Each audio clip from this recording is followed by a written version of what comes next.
Krishna Prestaya Bhutale Srimate Bhaktivedanta Swamin Iti Namide Namaste Saraswate Deve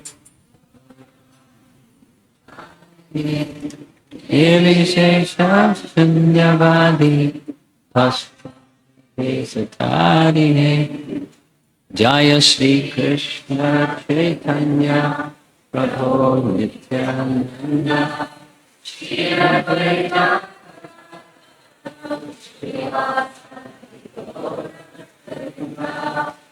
Hare Krishna Hare Krishna Krishna Krishna Hare Hare Hare Rama Hare Rama Rama Rama Hare Hare.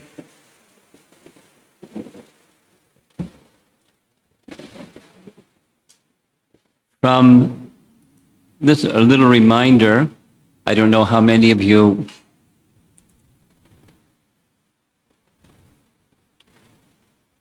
took into your heart this nice contemplation of Hanuman before launching from Mount Mahendra to Lanka. Just like an arrow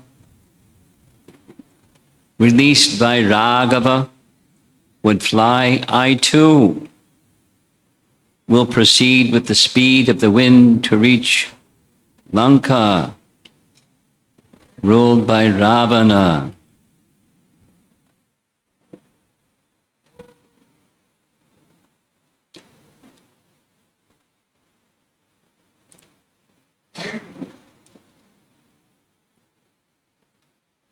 As followers of our founder Acharya Srila Prabhupada, our life and soul is to assist him and assist those who are assisting him in fulfilling his mission. Now, I don't know of any official statement anywhere that Srila Prabhupada established his own pranam mantra, but there was no one else around at the beginning of the Hare Krishna movement to provide us with his pranam mantra. So aside from the standard first one, the second one,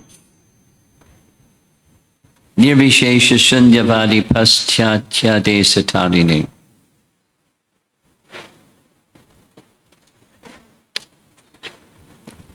By the way, Namaste Saraswate, not Saraswati. Grammatically, it's Saraswate, unto. Bhaktisiddhanta Saraswati, Saraswate Deve, Gauravani Pracharine, Nirvishesha Sunyavadi Paschatya Desatarine. Nirvishesha Sunyavadi Paschatya Desatarine. Just this morning I was listening to Srila Prabhupada, like you do every morning, but in this case he was in Vrindavan, 1974, morning walk, explaining impersonalism and voidism, and emphasizing it's not just Shankaracharya and Buddha. I mean, they may be the bearers of that torch or that emblem of darkness, but emphasis Prabhupada was making was the Paschatya Desatarine. In the Western countries, and then Prabhupada went on, now it's not just the Western countries, but his personal mandate given to him by Bhaktisiddhanta or Saraswati Deve was to go to the English-speaking parts of the world, Pastimes of Jayatirtha, that was diseased, infected with the disease of impersonalism and voidism.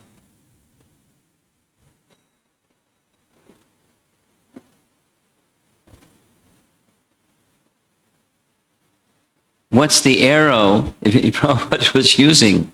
Battle. Using strong language. Fight. Battle. Pastimes of Jayatirtha, against this wicked condition, diseased condition. His voice was really vibrant. You know, I wasn't on that particular morning walk, but you could feel his charge. And he charged his followers with the charge that he had to take this message, Gauravani, to take the message of Chaitanya Mahaprabhu and deliver.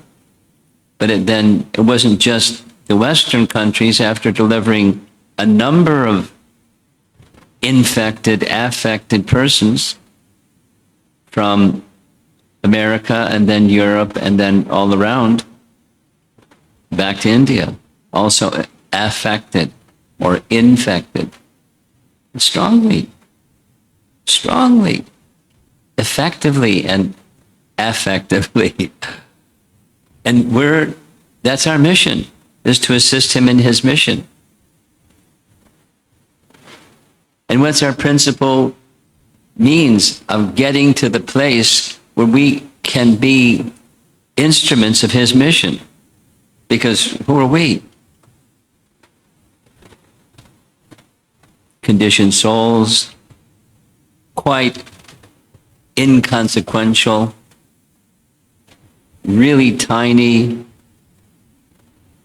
insignificant specks, just like that nice song that we heard. Where is she? No. Shamkun's daughter. Is she here? She's somewhere else. She was out playing.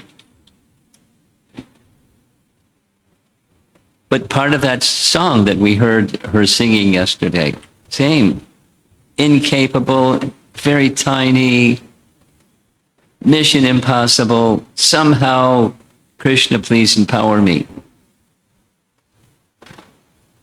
So that's our position. Who are we?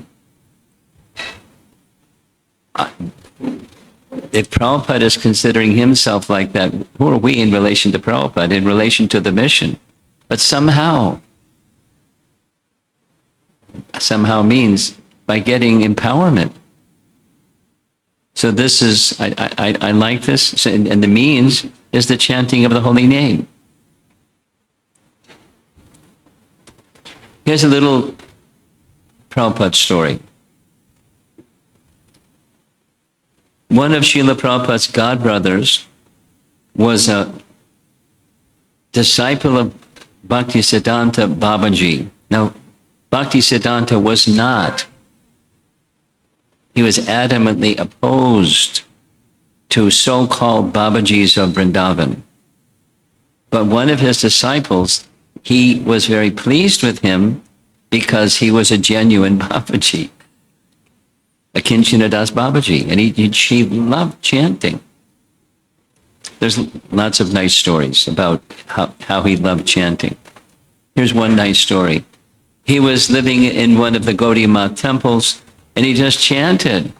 And one time, Bhaktisiddhanta was visiting that temple, and the temple in charge person complained to Bhaktisiddhanta, he doesn't do any service.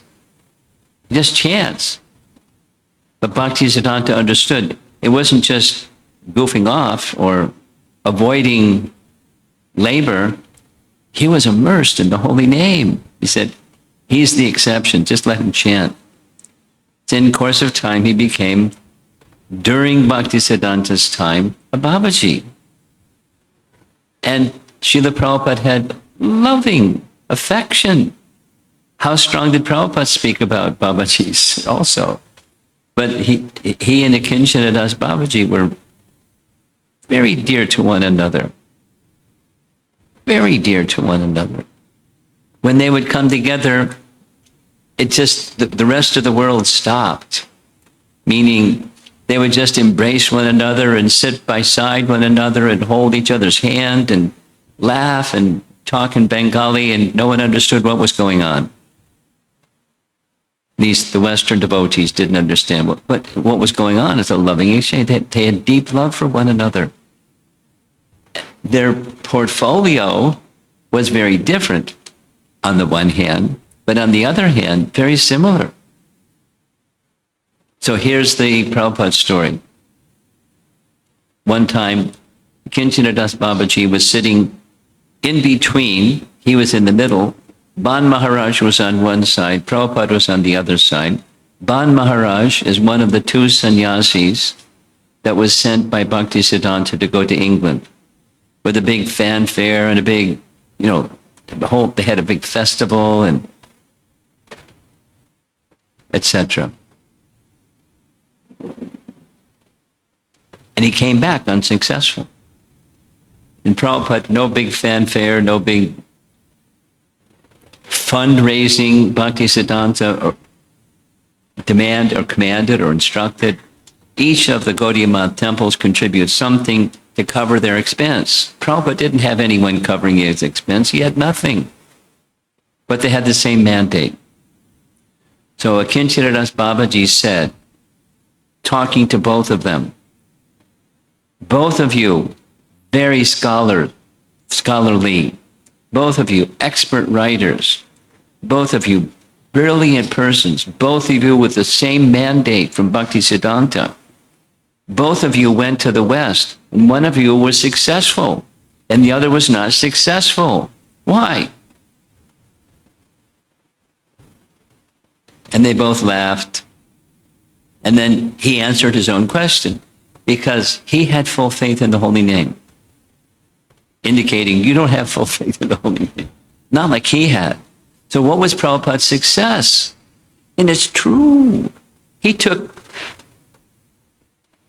personalities that were Nirvishesha Shunyavadi, completely covered.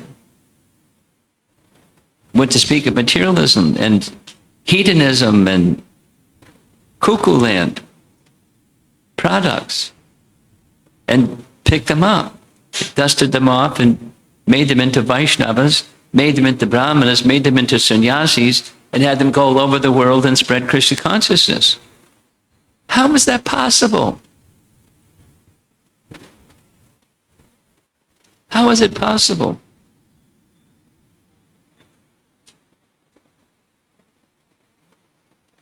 Just like an arrow released by Raghava would fly, I too will proceed with the speed of the wind to reach Lanka, ruled by Ravana. When we chant the holy name, that's a nice, before you chant the holy name. I mean, you don't have to do this. There's many nice things to do. But this is one very nice thing to do. Remember Hanuman and this prayer of Hanuman, and with focus on the holy name, like an arrow shot from the bow of Raghava. Let me fly to the kingdom of Lanka, ruled by... So it takes purity to transform hearts of others. Purity is the force. Preaching is the essence. Utility is the principle. Books are the basis. These four pillars. This is our life. Doesn't matter what your ashram is, what your nationality is, what passport you hold. It doesn't matter your color and your gender, and doesn't matter how smart you are. It doesn't matter. Doesn't matter. There's a mission, serving our founder Acharya, because by serving him, we get closer to Krishna. because Krishna will be pleased. And the instrument that can help carry us there, or will carry us there, is the holy name. Okay, so that's, and here we are in Udupi, where in one of the mats in Udupi, where Madhvacharya was doing the same, with a mandate from the personality of Godhead to carry out this wonderful work. Where we ended in the discussion about Madhvacharya was he had his first visit to Uttar Badri, and he has now a mandate, certification, your commentary, Gita, Bhashya, perfect. Instructions from Vyas, instructions from Narayana himself, because they went to Narayana Uttar Badri.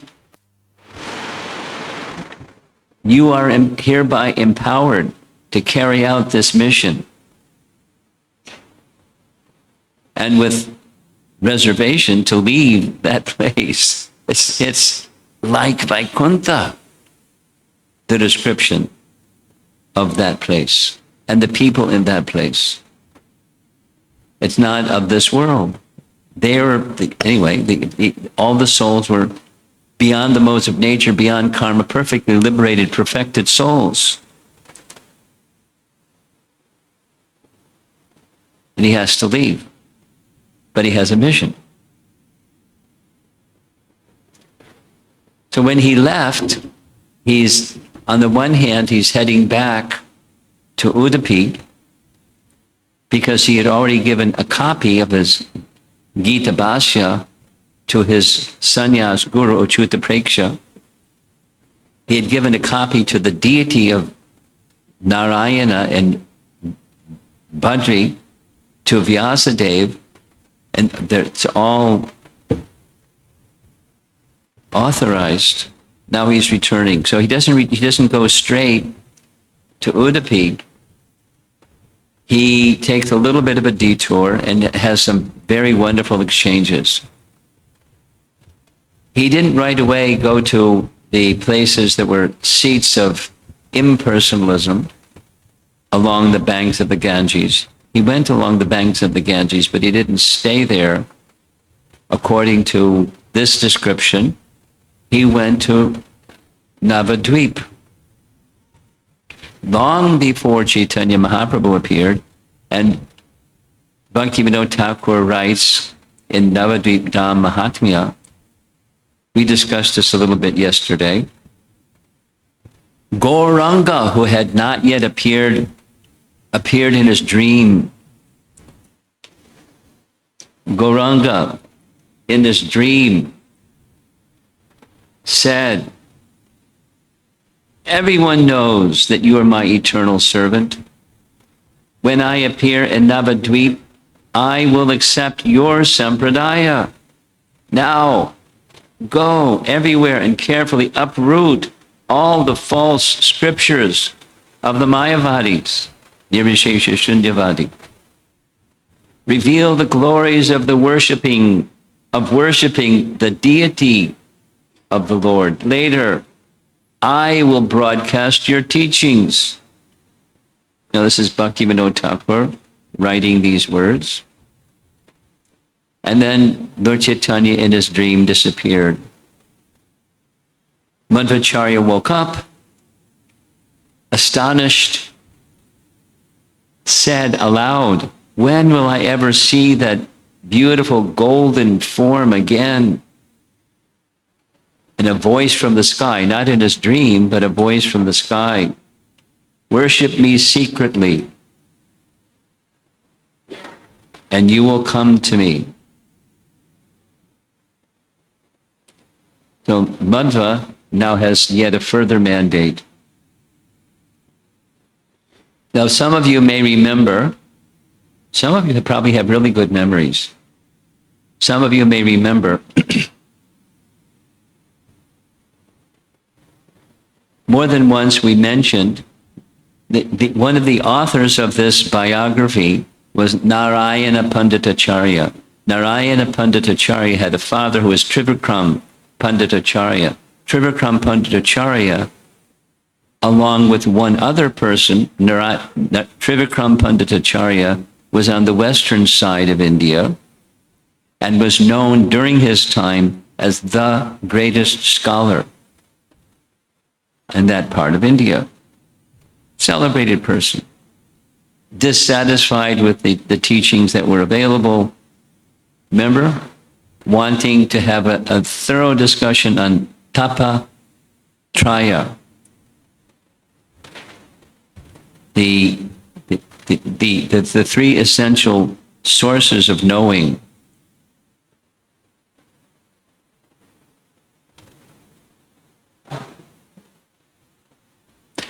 So he had that discussion with Madhvacharya for 15 days, became purified and convinced and took shelter of him, and many other things. So there's that person, Trivikram Acharya, became his disciple. And on the eastern side, you may remember, along the banks of Godavari, in the Kalinga kingdom, which is now Orissa, there was another, and his name was Shobhan Bhatta. Shobhan Bhatta was the greatest scholar of his time in the eastern part of India. You know, and that included, at least geographically, the larger area was Puri, and how many scholarly, exalted sadhus were from that area. Many, many. He was topmost. And he was particularly proficient. His speciality was Nyaya. If you remember, Nyaya Prasthan, Shruti Prasthan, and Smriti Prasthan. Nyaya Prasthan is Vedanta Sutra or Brahma Sutra. He was the best. So when Madhva is traveling in that area, for some time he passed in the vicinity where Shobhan Bhatta resided. And they met. And they had exchanges, not exactly one of these celebrated debates, but they met and they discussed. And although he was the most celebrated scholar in Nyaya, when he heard Madhvacharya's explanation of Gita Bhashya, he was astonished and he became his disciple. There's a very nice explanation. It's it's poetic, so I'm going to just read it. He was humbled by Madhva's association, and this is from this biography.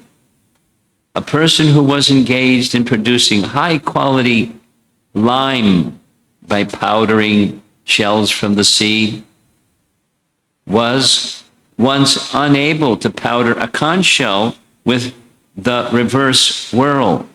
Now, conch shells normally go this way, rarely they go that way, and they're considered like auspicious and very special. So he found such a conch, but he couldn't powder it into lime.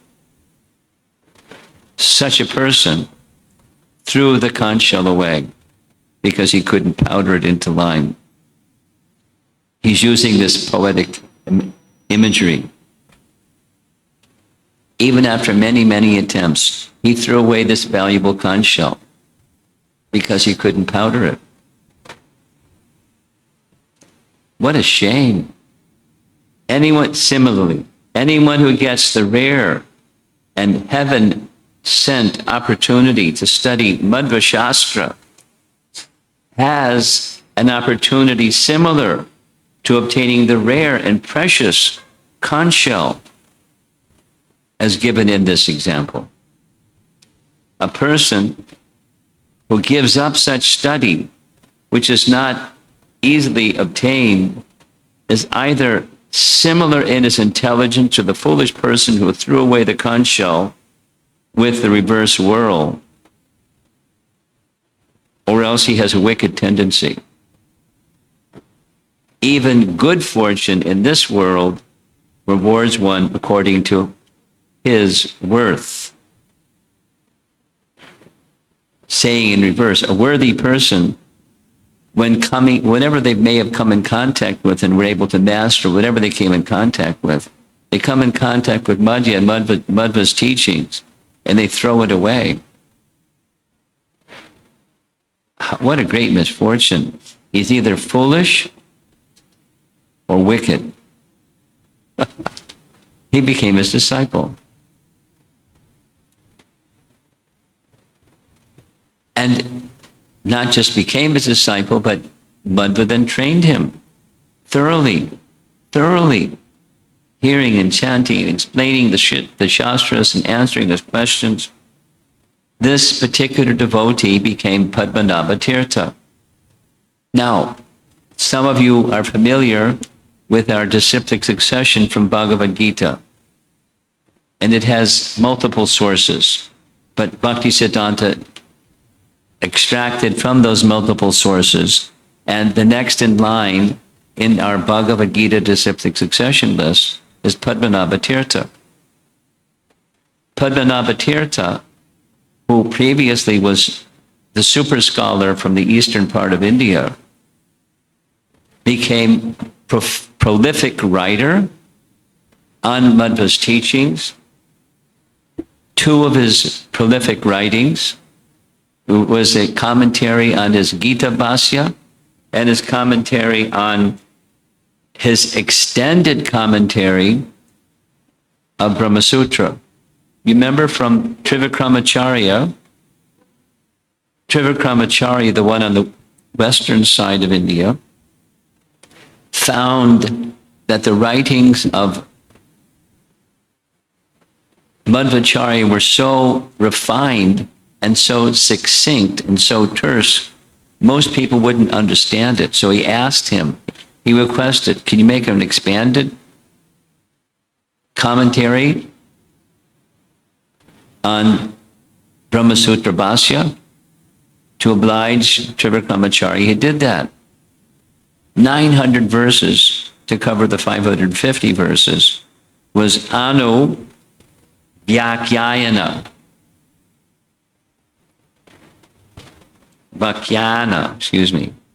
Anuvakyana. So he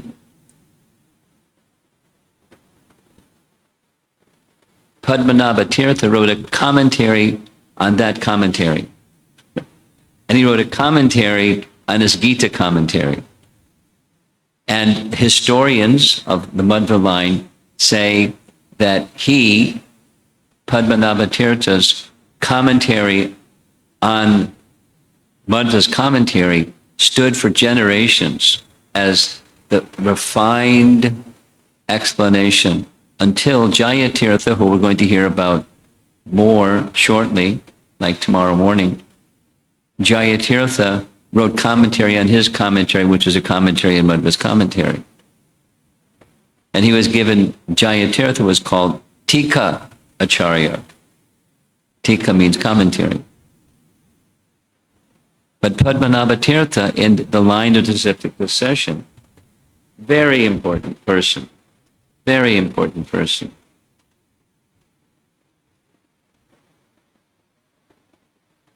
In the same geographic area along the banks of the river Godavari. Now some of you are from Tamil Nadu, so you certainly know where Godavari is. And some of you have read Chaitanya Charitamrita. And the place where Chaitanya Mahaprabhu met Ramananda Roy was along the banks of the Godavari. So there's, some symmetry of pastimes. So along the banks of the Godavari, there was another very learned person named Shama Shastri. Shama Shastri, was a debater, and he and Madhva debated, and he was so moved.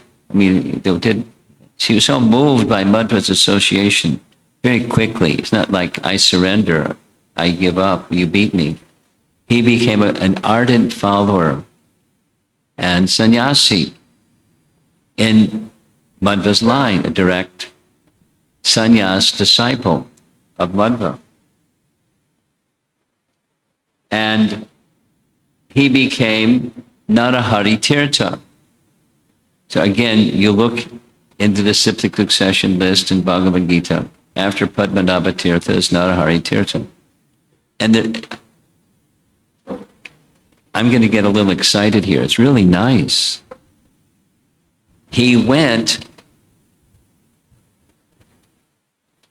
with Madhvacharya all the way back to Udupi. And he became in charge of one of the mats as a sannyasi. At the same time, because he, Narahari Tirtha, had a super excellent capacity, he gave him a Mission Impossible assignment. And the Mission Impossible assignment was to bring back to Udupi a deity that became known as Mula Rama. And I'm going to have to read this because it's really complicated. This deity, Mula Rama deity, so Sitaram Lakshman Hanuman deity, now here in Udupi, has a very interesting history. Just like, Udupi Krishna has an interesting history. We heard that history. Worshipped by Rukmini,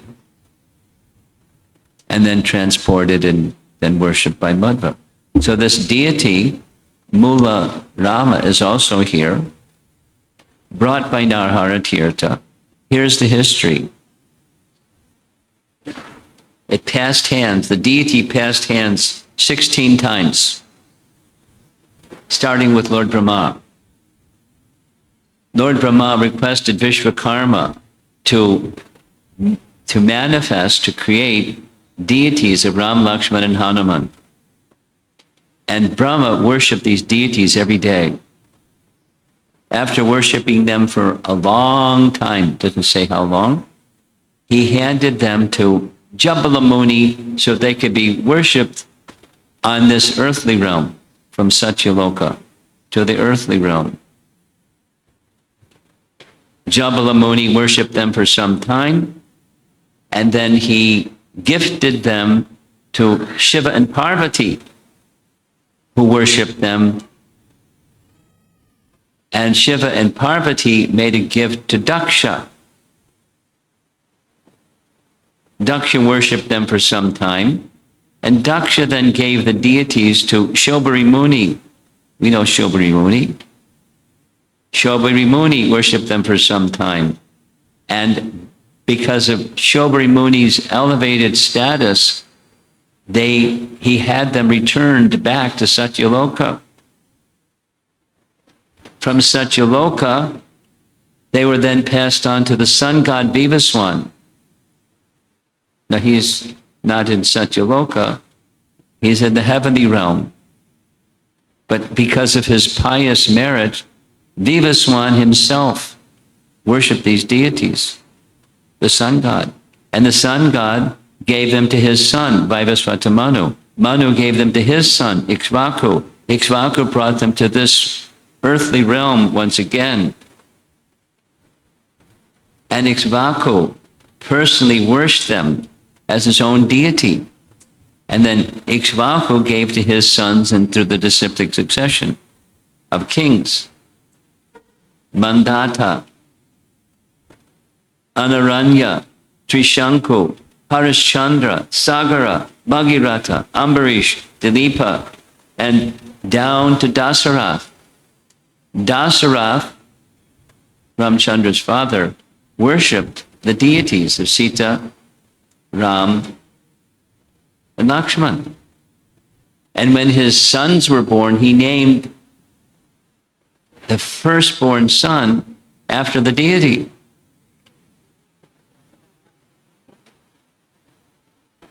And then he passed them on to Ramachandra, who worshipped the deity of himself.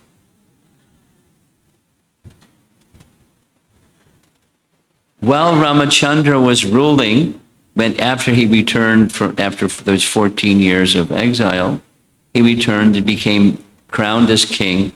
And there was a Brahmana in his kingdom named Veda Garbha. Veda Garbha had a vow that he wouldn't eat. He did his puja, but he wouldn't eat until he saw Ram. And sometimes Ram would go away for service or some duties. So he just didn't eat. And Ram came to find out about there's this Brahmana that's so devoted to you, he won't eat. And so Ramachandra gifted the deities to him and said, when you see the deity, you'll see me, so you can eat. Just have darshan of the deity. You don't have to fast like this. So Veda Garbha worshipped these Mula Ram deities for a long time. And after Veda Garbha was going to leave his body, he gifted them to Hanuman. And Hanuman, so let's do the math again. When was Ramchandra's appearance? Answer, the 14th Yuga cycle, 24th Yuga cycle of Vaivasvata Manu. Hanuman worshipped those deities. Hanuman worshipped those deities for a long time. 4 Yuga cycles until Krishna appeared, and Hanuman gave those deities to Bhima. The circumstance, we mentioned this yesterday. The circumstance was when Hanuman was going to find this particular flower on behalf of Draupadi because she requested it. Hanuman was in the path leading to where he would find that flower. And he asked Hanuman, kindly move your tail, it's in the way. You can move my tail. Bhima couldn't lift Hanuman's tail. So in that circumstance, that's when Hanuman gifted the deity of Mula Rama to Bhima to worship.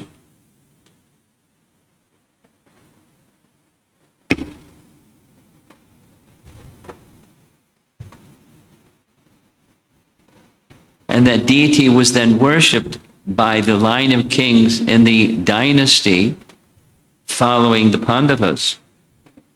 All the rulers up to a particular king named Kshamaka, and Kshamaka gifted these deities to the kings in the Kalinga area. The Gajapatis were the rulers in Orissa. So they had the deities in their treasury. Madhva knew it. And it was understood that as Bhima had worshipped the deities, he was to receive them after some time. But they're not with the Pandavas and the lines of kings from the Pandavas. They're with the Gajapati rulers in the state of Orissa. So Madhva, knowing that, requested Narahari Tirtha, please get the deities and bring them back to Udupi. Pretty exciting. Big history. And so, following the order, because he's from that area, he went back. Now, he had a very interesting strategy. He lived in a cave. He lived in a cave. And the Gajapati king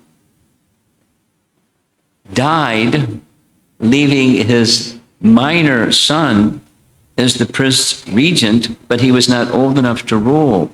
And so there was a tradition at that time that from the kingdom of the king, several elephants would go in procession with a royal garland, and whoever the elephants gave the garland to,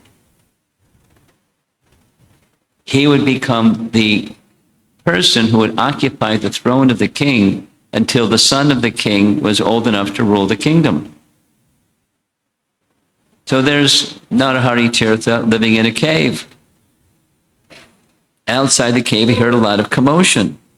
Elephants moving around makes a lot of commotion. So he went outside the cave to see what's going on. And the elephant came right up to him and put the garland around his neck.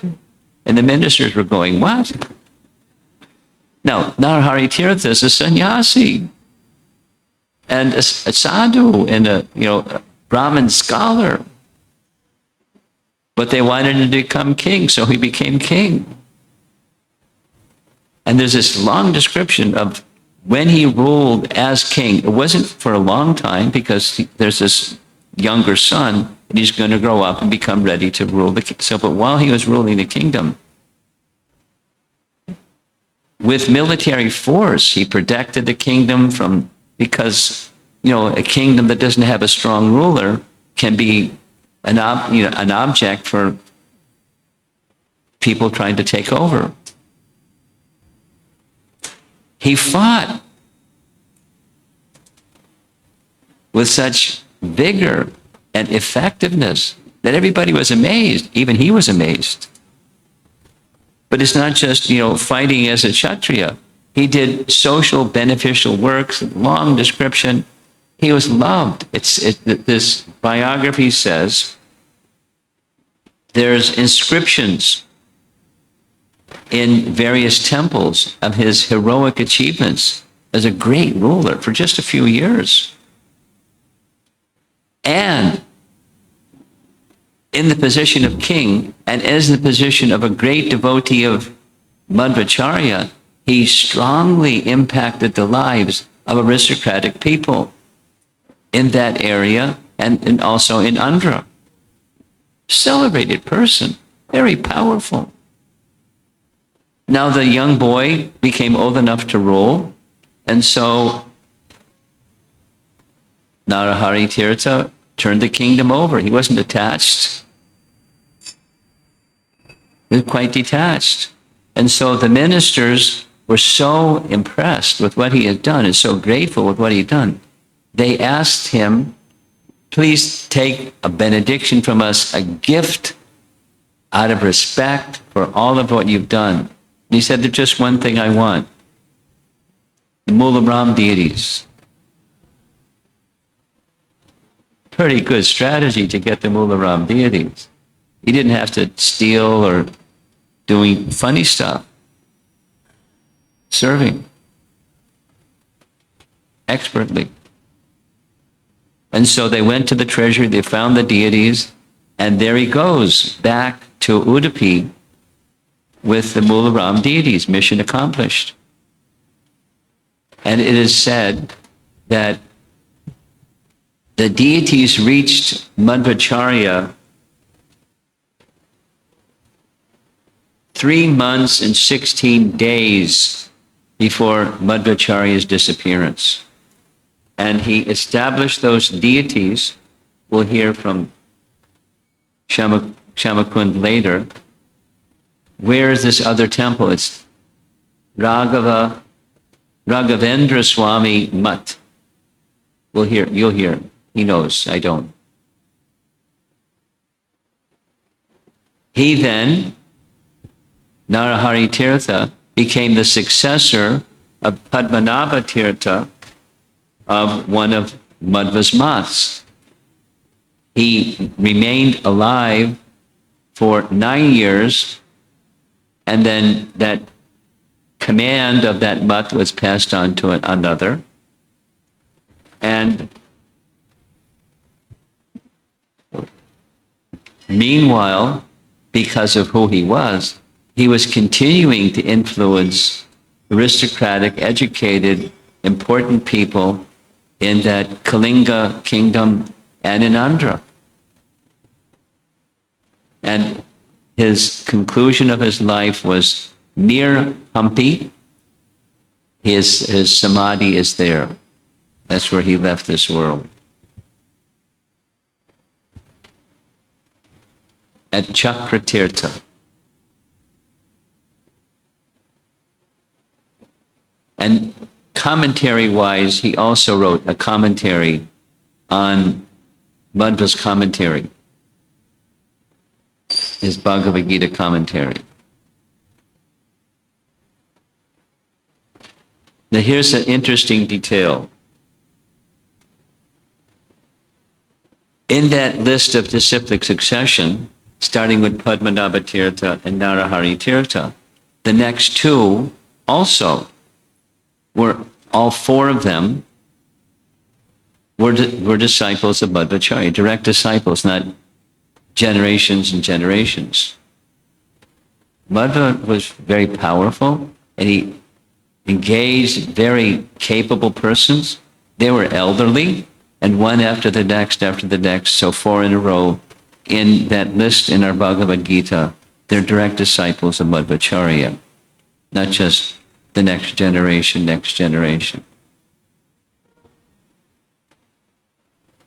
One more important message we heard already about the Haridas movement, that is the popularizing of singing songs, so ordinary or common people, not being so well educated, who may not be able to understand all these commentaries, could get the drift of Madhva's teachings through songs that they could then learn and sing, and along with names of Hari. So Narahari Tirtha was one of those persons. And Hada Raja Tirtha and Vyasa Tirtha, who we're going to hear about tomorrow morning, and Vadiraj Tirtha. Where we're going to be for the second session, if I'm not mistaken, above the altar where we're going for the second session, there's Madhva in the middle and Vadiraj Tirtha over here. Yes? Yeah. So, very nice artwork. And he has a very important role to play along with this Haridas movement.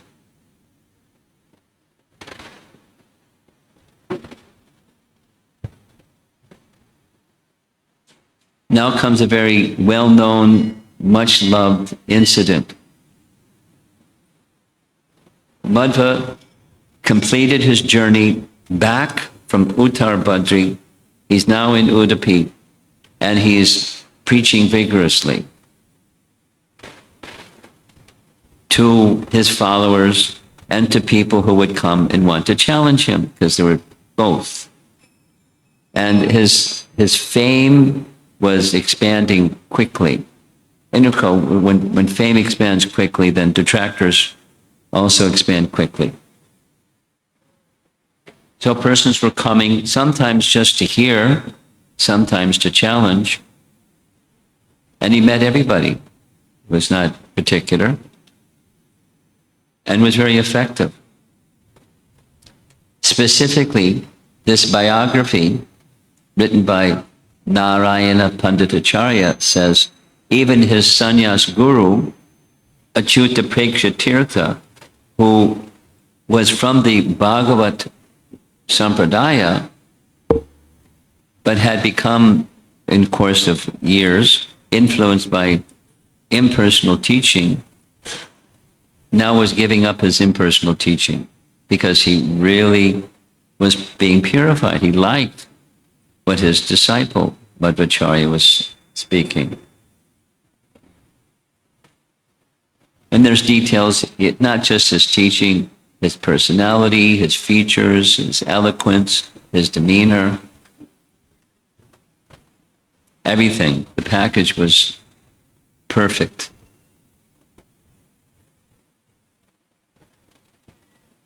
One day, as would happen some days, he wanted to take his sacred bath in the sea.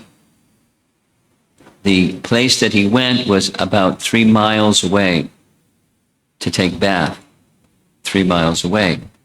And on that one particular day, a mood started to arise, spontaneously arise within his heart of meditating upon Krishna, glorifying Krishna. In his mind, he was composing some prayers, some stotras, celebrated stotras called Dvadasa stotras, glorifying Krishna. And in his heart, in addition to this movement of his heart to glorify through prayers, he felt something very auspicious going to happen today. I'm going to be reunited with Krishna. Profound. And that's what happened. So as he reached the sea, he was sitting he took his bath, he sat by the sea in meditation upon these prayers and meditation upon Krishna. And he noticed that there was a cargo ship that was stuck on a sand dune. And he felt compassion for the cargo ship captain. What the description is, he took a handkerchief and waved the handkerchief. And with his waving of the handkerchief, because he's Vayu, right? Waving the handkerchief, the ship got unstuck from the sand dune. And then he made a motion with his hand that the ship should come to the shore. So the captain of the ship came to the shore. And he somehow understood that Madhva had released him from the sand dune, so he wanted to reciprocate some wealth, something. And he said, no, thank you. But I understand that you have some gopi chandan as ballast for the ship. I'd like the gopi chandan.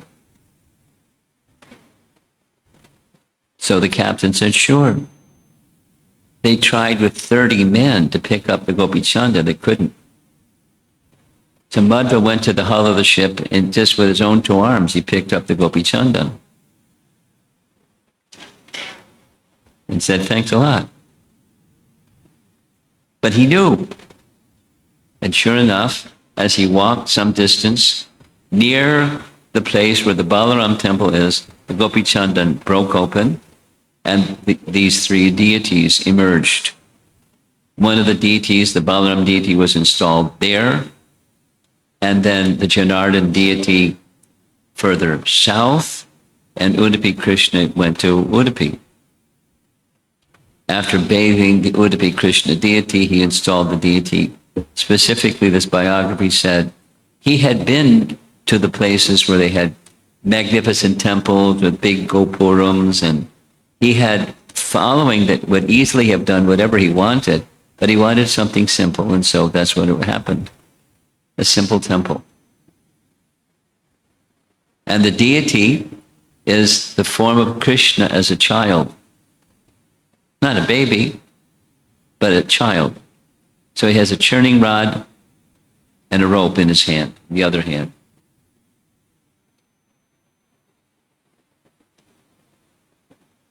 Now, because of our being followers of Lord Chaitanya, it's easy to make a comparison between what happened, how he received Udupi Krishna, and how Sanatana Goswami received the Madan Mohan deity.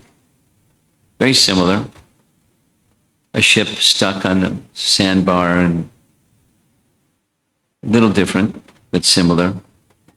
What to do. Someone said there's a sadhu up on that hill, and you go to get the blessing of the sadhu, and he can make arrangements because he's a sadhu. So that the ship was freed. It was along the Jamuna River, and when the captain of the ship sold his wares, if I remember correctly, it was a load of salt, he came back and made an offering. But he didn't want the salt, he wanted for the deity. Service to the deity. So, similarly, Madhavendra Puri,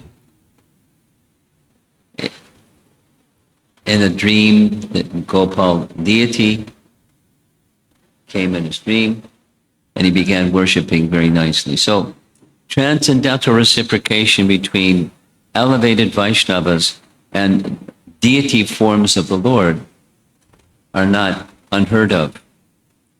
So someone could say, a non-believer or a doubter could say, I don't know if that's true. It's a nice story, but who knows if it's true. But faithful persons don't have issues.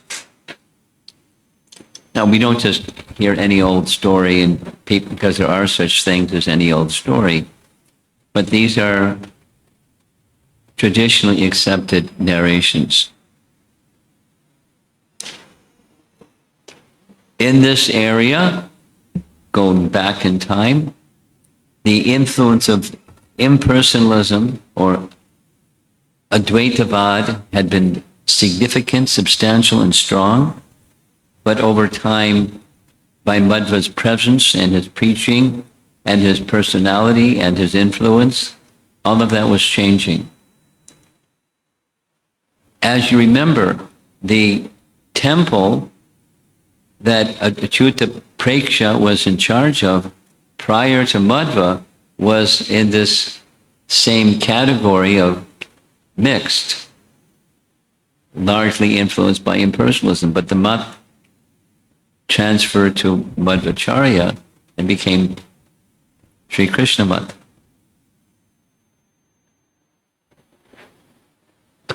It was happening. It was happening locally and then happening in expanded fashion. An example aside from the glorification side is the opposition side. On the opposition side, it's a little story, but during his school days, Madhva had a school friend. Now they're both adults, and the adult wanted to have a big festival with big expenditure and this and that. And part of the procedure of such a big festival was an animal sacrifice. But Madhva had said, no, you do rituals, but don't do an animal sacrifice ritual. You can make an animal made of rice, and that can be placed in the fire. So the local people that felt some animosity towards Madhva, they said, no, you have to sacrifice the animal. And it became like a confrontation thing. This group and that group. So what did Madhva do? Madhva called for the elders, the respected seniors of that community, to hear both sides and decide. And they decided it's just fine, it's not in violation of Vedic injunctions to do what Madhva is saying. There's no transgression of Vedic injunction. So they ruled in favor of what Madhva said, and that's how the festival proceeded. In other words, he had very creative and effective ways of dealing with opposition without putting on boxing gloves or, having some other unpleasant kind of confrontation. And now he's back in Udupi. Things are growing. The influence is growing. And he's developing a desire to visit again in Uttar Badri.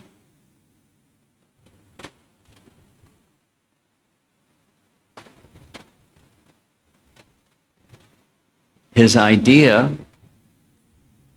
was, now that the Gita Bhashya is completed,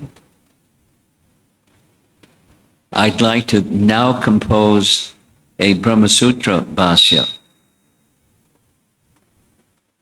But before I do that, I'd like to go to Veda Vyas one more time and take his blessings to do that. And so the desire became stronger, and the desire started to manifest in terms of a plan to make a second pilgrimage to Uttar Badri. And a small entourage was to accompany him. And one of the persons in his small entourage was Satyatirtha. We're going to hear his name several times. Satyatirtha was said to be like a shadow. He always followed so close behind or by Madhvacharya. He was one of the persons. And another one of the persons was Upendra Tirtha. Upendra Tirtha was known as, we'll hear some more later, being very mild, very gentle, very learned. And a small group started to travel in a northerly direction from Udupi. And as they're traveling in a northerly direction, they pass through a kingdom of Devagiri in Maharashtra. And the king's name was Mahadev. Mahadev was a little funny. He liked posing himself as a very munificent personality by doing public work that would be beneficial to the public. But another feature of his personality is he did so forcefully. In other words, he conscripted people that didn't want to be engaged in doing his public works without pay or else. So there was one such public work. They were digging a place, a reservoir of water. And here comes Madhvacharya and his sannyasis with him, and the king ordered them. The king ordered them, grab a shovel, help dig, and make arrangement for this public works. That's, I'm the king, you're in my kingdom, you help, or else. Madhva very cleverly said, we'd be glad to help, but we're sannyasis, we don't know how to use shovels. Maybe you can show us. Yad yad acharati shreshtas, right? We'll be glad to help you. So the king was puffed up. So he got off his big seat and got a shovel and started working and working passionately. So passionately, he didn't even notice that Madhva and his party left. Well, the king was busily engaged in manual labor. Then comes something very exciting. Twice he has a problem crossing the Ganga, because to go to Badri, there's the Ganga. And the problem with crossing the Ganga was the boatmen wouldn't use their boats to cross the Ganga. Why? They're boatmen. Because on this side was the Hindu community, and that side was a king who was wicked, and he wasn't Hindu. His name was Jalaluddin Khilji. And Khilji gave a strong order to his soldiers. Don't let anybody cross the Ganga. And if they cross the Ganga against my proclamation, kill them.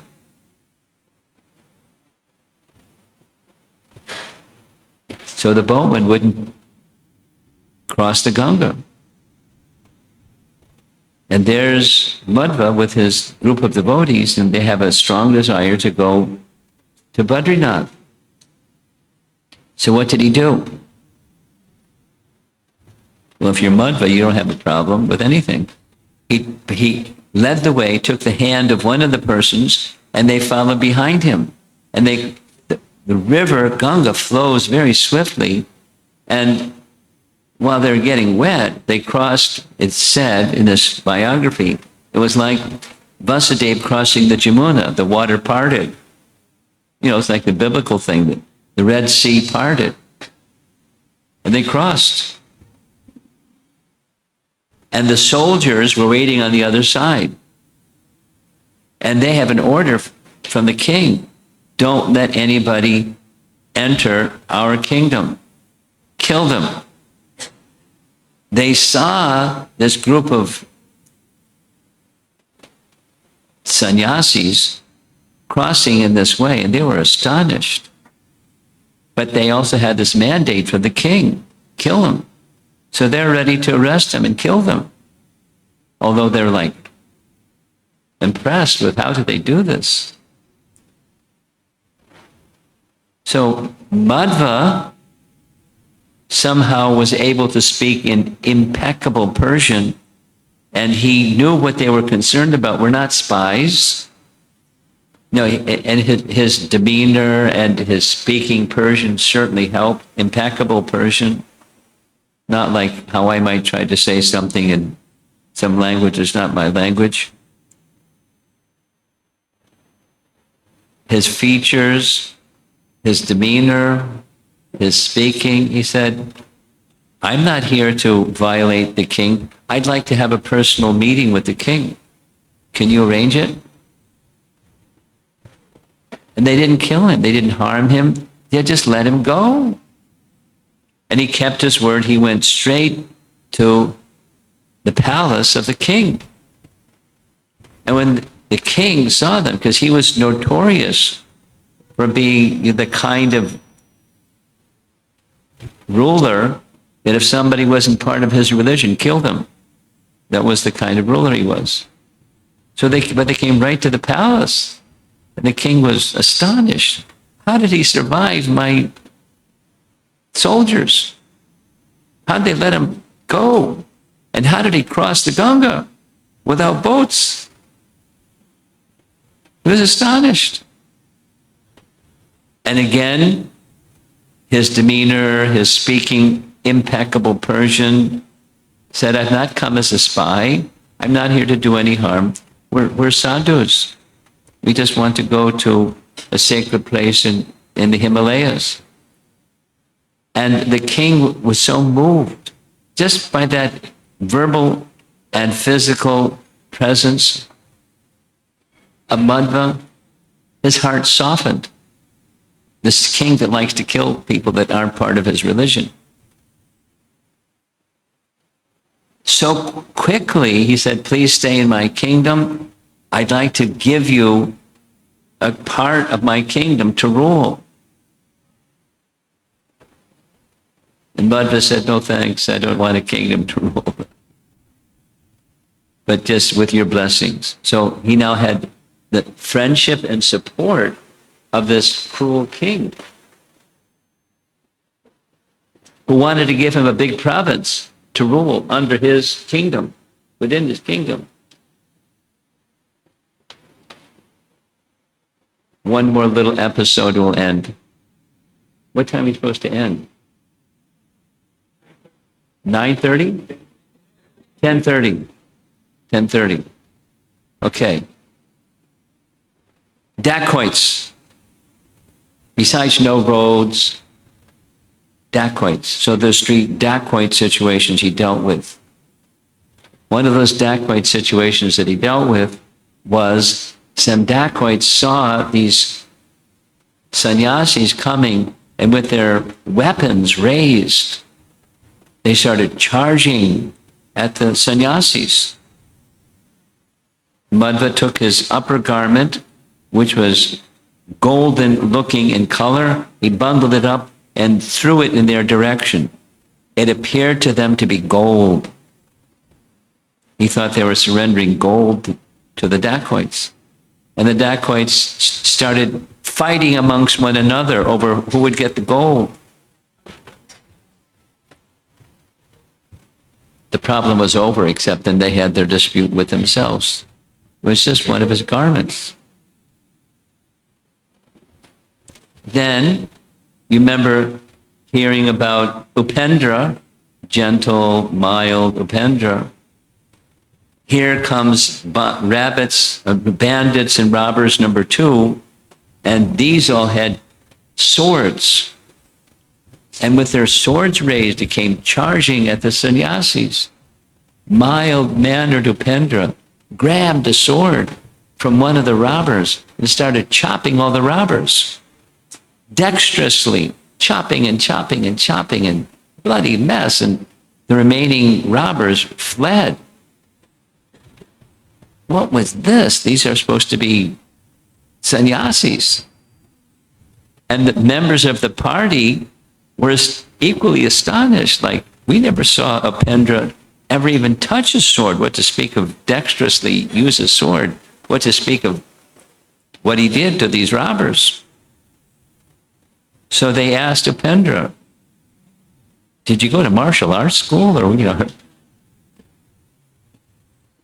how did you do this? And just looked at Madhva and said, he inspired me. He empowered me. I have never done, and I probably never will again, but he wanted, and so I did. But so it's described in this biography, he was like a man possessed for protection of the Vaishnavas.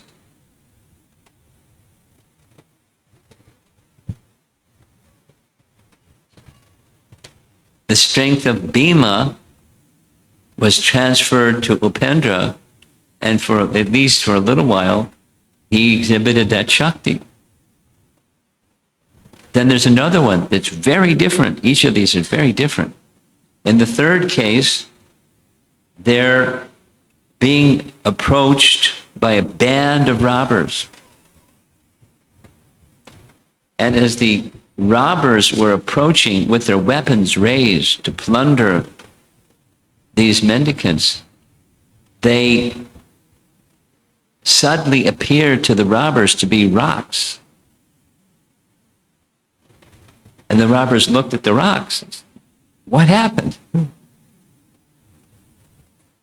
And then the rocks started to move.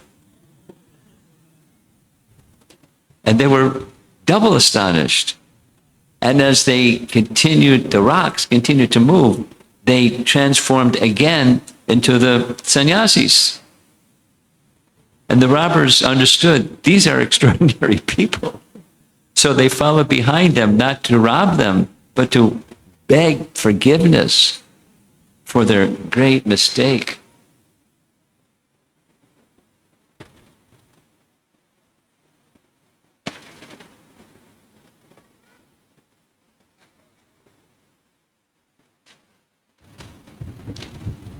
Finally, again, they reached Badri. Again, Madhva, being like Hanuman, who could take giant leaps, took giant leaps and went again to visit Vyas, Veda Vyas. The same description, detailed description of the places. It's beyond heaven, it's Vaikuntha like. And before Vyas, he presented what was in his mind. He wanted to write an elaborate commentary on Mahabharata. Vyas said, very good, because Mahabharata is part of Vyasa's composition. He wanted to write a commentary. So he gave his blessing. So while there in Uttar Badri, he wrote his commentary on Mahabharata. It's now in the followers of Madhva, it's an essential literature, along with the commentary of Bhagavad Gita, his commentary on Mahabharata.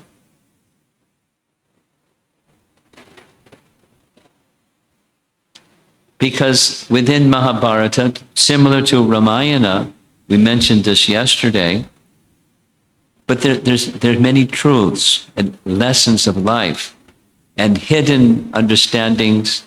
Unless you're a great acharya, you won't see them.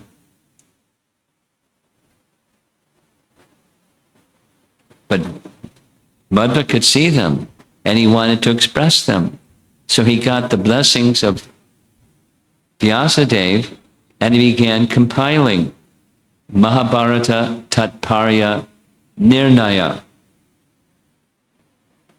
Mahabharata Tatparya Nirnaya. We made a reference already, a specific reference in relation to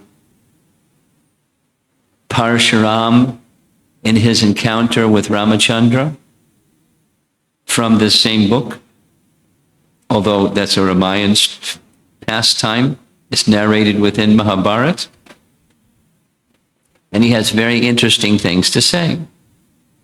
Many, many, many interesting things to say. Now, one of the things that's said about Madhvacharya was he had an uncanny ability, besides memory, to receive scriptures. And he had a humongous library. And in his writings, he would make reference to this scripture, that scripture, the other scripture. Wouldn't just make, it's a rule for a composer of commentary. They make statements, but it's supported by some scripture. It is said that his library burned. And so where are those texts that have the references that he referred to? They're not found. But because there's so much trust in the integrity of Madhva, that those texts existed.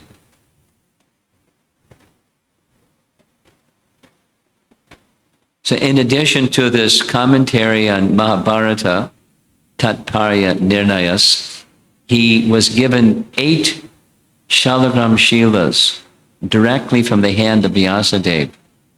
Woo. And he brought both this commentary that he had written, and copies were made, of course, but the 8 Shalagram Shilas. And to this day, those 8 Shalagram Shilas are worshipped in different mutts. Here's a description, and I'm going to end here. One is here in Udupi. One is in Subramanyam. One is at Madhya Tala, or another one of the mutts called Sodha Mutt. And 5 are in Uttaradi Mutt.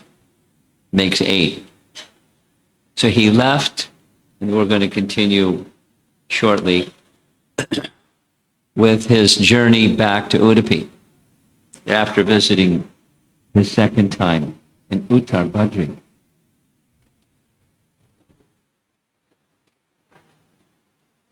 Pretty involved, huh? It's not the same, but it's something similar to hearing Chaitanya Charitamrita. For persons who are not familiar with the details, now, where did the author of Chaitanya Charitamrita get his understandings of those details? From primary sources, but one of those primary sources was one of the devotees who was in the constant association with Chaitanya Mahaprabhu. Constant association of Chaitanya Mahaprabhu. And he, Srup Damodar, had care given to him by Chaitanya Mahaprabhu of Raghunath Das Goswami. He was called Raghunath because there are lots of Raghunaths. He was called the Raghu of Swarup. And Srup Damodar, being who Srup Damodar was, he not only knew the details of pastimes that others just didn't know, but he also knew the mood and the inner emotions. And he shared all of that with Raghunath Das Goswami daily. So Raghunath Das Goswami is filled up. And when Raghunath Das Goswami felt such separation from Chaitanya Mahaprabhu, when he left, he went to Vrindavan to give up his life, but the Goswami said, no, no, no, no. You've been with him. We've been over here in Vrindavan. You can't give up your life. You got to share all that you know, all that you learned from Srup Damodar every day, every day, every day, 3-4 hours every day underneath this tree, recite the pastimes and teachings of Chaitanya Mahaprabhu. And in that assembly was a very elderly Vaishnava, Krishnadas Kaviraj, who received everything and understood everything from Raghunath Das Goswami, who received everything from Sarup Damodar, who received everything from his intimate association with Chaitanya Mahaprabhu.